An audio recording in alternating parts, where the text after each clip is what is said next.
I don't want to overly dwell on this aspect, but there's enough humor in my attachment to my spiritual experiences to at least point out their shortcomings. So I'll give you an example. Let's say some kind of spiritual tide rolls in.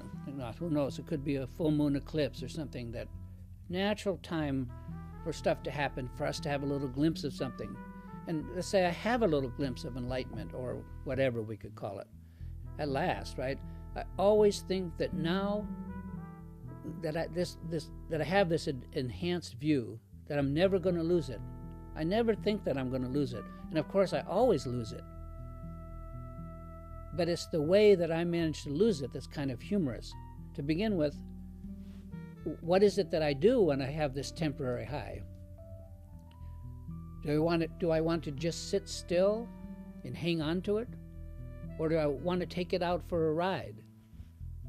You know, is it going to wilt like a flower wilts if I don't do something with it? So is it a case of use it or lose it, do something with it?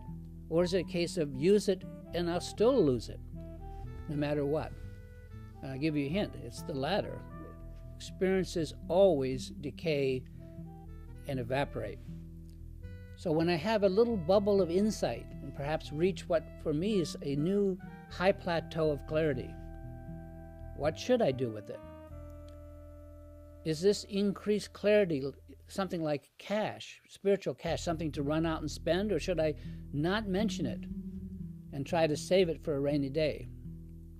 So for me, it's like I'm all dressed up. I'm feeling really great, but no place to go. That's because there is no place to go.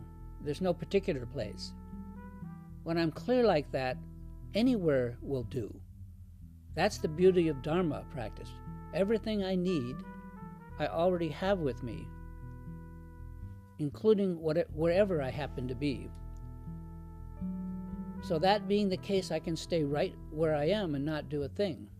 It's kind of like that old phrase, hurry up and wait. But here it's get busy doing nothing. Anyway, I tend to just sit there and rev my engine for a while until it goes away. I always waste it. And it's not all my fault, it's because it can't be saved. What I can do at those times is, of course, like anything, everything or nothing. It doesn't make any matter, because what I'm really doing is dipping my mind in experience to see what happens to my temporary clarity. It's kind of like a litmus test. I tend to put my mind out into experience and record the results, and so on, yada, yada, yada. So maybe you can see from just my running on at the mouth that why Rinpoche bypasses all of this and tells me to forget the experience and just keep practicing, just keep going. With spiritual experiences, they come and then they go. They go up and then they go down. They never stay. So I might as well just note them, that they're happening, and keep practicing, because I need something in the long run that does not come and go. And that's what's called realization. And then someday, or some kalpa, as they say, millions of years, I might find some kind of enlightenment. So hopefully this sounds a little bit familiar to some of you. Anyway, my name is Michael Erlewine, and this is another segment of Spirit Grooves, or in this case, since we're talking about the Dharma, we're calling it Dharma Grooves. One of my favorite jazz tunes is the incredible song by Eugene McDaniels called Compared to What? And originally it was sung by Les McCann with Eddie Harris on tenor sax. And for those of you who have the time, it's all over YouTube. You might want to look it up. So it would be Les McCann at the 1969 Montreux Jazz Festival, with Eddie Harris playing sax. Anyway, in that song is the great line. It says, trying to make it real compared to what? So to me, that line is pure Dharma. Because until we have some kind of realization, we have nothing to compare our day-to-day spiritual experiences to. I originally was going to talk about some other topics, but some of your questions suggest that I'm not being clear enough with my presentation, and for that I apologize. So I'm going to take this sidebar. Someone asked a very fair question, which is, do we experience a realization? Because I'm making the big difference. You know, there's a big difference. They're distinct, experiences and realization. So do we experience realization? So that seemed to me to be kind of a clever attempt on his part to suggest that realization is just another experience, and to make them kind of fold in together. And to begin with, we all have lots of spiritual experiences, but the realization that I'm talking about here, which the Tibetans, by the way, call recognition, only takes place just once. I mean, of course, there are exceptions to this, and recognition can and usually has to be deepened.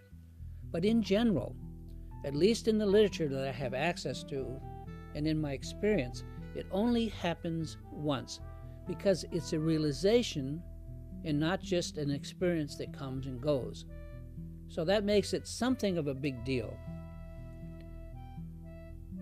And before we go further, let me remind us what that recognition pertains to when we say someone's had the recognition.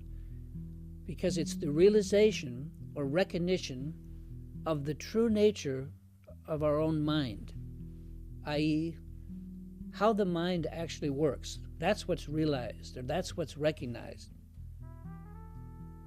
Of course, just in our normal everyday life, we have loads of understandings, of experiences, and simple realizations. For example, I can experience a crowd of people coming toward me, and that's an experience that I'm having, but I can recognize your face in the crowd. I'm experiencing the crowd moving toward me with all those faces, but I realize or recognize one of those faces is you.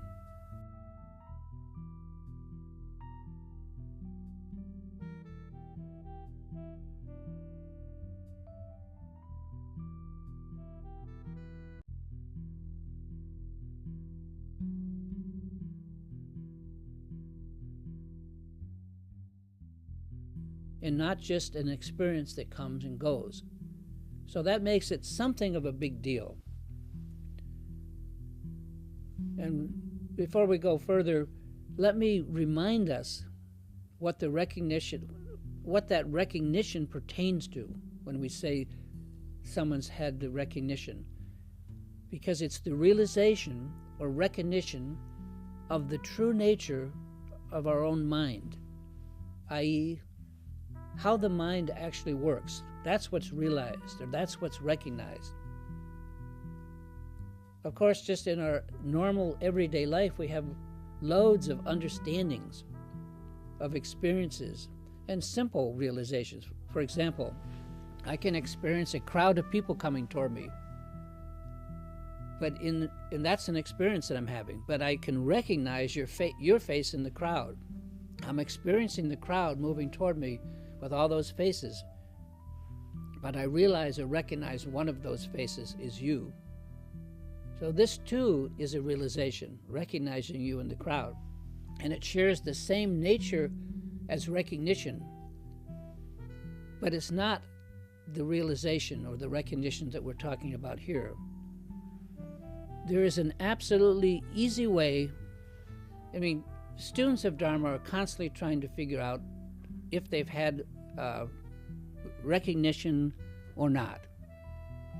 So there's an absolutely easy way to solve this question and to know whether you've experienced the true nature of the mind or whether you have not. there is an absolutely easy way to solve the question and to know whether you have experienced the true nature of the mind or have you not. And it may seem kind of harsh at first to hear about this, but it was for me a great help in managing my own tendency to embroider my experience. If you wonder if you've experienced the recognition of the true nature of the mind, if you're wondering that, then you have not. Or if you want it to happen again or get more of it, then you have not. Those kinds of questions are earmarks of experience, but they're not signs of recognition. Experience is relative, and recognition or realization is of another kind. We could call it absolute and instantaneous. So in general, Buddhism does not make many hard and fast distinctions as to levels or states that a student is in. Usually everything is kind of graduated and gradual. But recognition, this kind of realization, is an exception. It's just another example of how kind Buddhist principles are. Many students of Tibetan Buddhism, myself included, we tend to mistake intellectual understanding for realization, or in this case, recognition. For one, we'd like to believe that we have recognized the nature of the mind because we've had experiences where we glimpse something, and what else could it be? And we gradually tend to insinuate or grandfather ourselves into recognition because perhaps we've been around so long and we've practiced so diligently, that kind of thing. But I find that the Lamas are really clear and kind of hard-nosed about this, and they draw a very hard line between having had and not having had recognition, and there's a reason for this. Recognition, here we're talking about the recognition of the true nature of the mind. Recognition marks the end of looking outside ourselves for guidance, trying to find a teacher, trying to learn the Dharma, and the beginning of our actual guiding ourselves. Remember that the original Buddha of our epic here, Shakyamuni Buddha, he did this all by himself. And so will each of us have to do the same. Many, many texts make it clear that the sole responsibility of any Dharma teacher is to point out the true nature of the mind, how it works, and to have the student get it. After that, the student's on his or her own. They can see just how to do it. Once you have recognition, you can see how to do it, you can do it themselves, and the basic responsibility of the teacher is complete. The Zen Buddhists can be even more emphatic about recognition, which they call kensho, or satori. And it's not helpful if the student learns all the appropriate Dharma terms, the lingo, and then mixes that with mere intellectual understanding and comes up with some kind of concoction of their own and tends to believe that they have recognition of the mind's nature when they do not. It's the teacher's responsibility to prevent that from happening if possible. And in my opinion, perhaps the greatest sign that someone's had recognition, and you can just examine your own mind, is that we finally have enough. Recognition gives us what we need and what we've been waiting for all along in order to really practice. And what it gives us is not enlightenment. It's not the enlightenment we might have imagined we're going to get, but what it provides, recognition provides the actual means to achieve enlightenment. With recognition, we have all that we need to really start on the path to true enlightenment. Before recognition, we don't have this sense of ever having enough insight. We're still looking forward to it. With recognition, we are finally satisfied that we have everything that we need to practice on our own and to be completely and fully involved.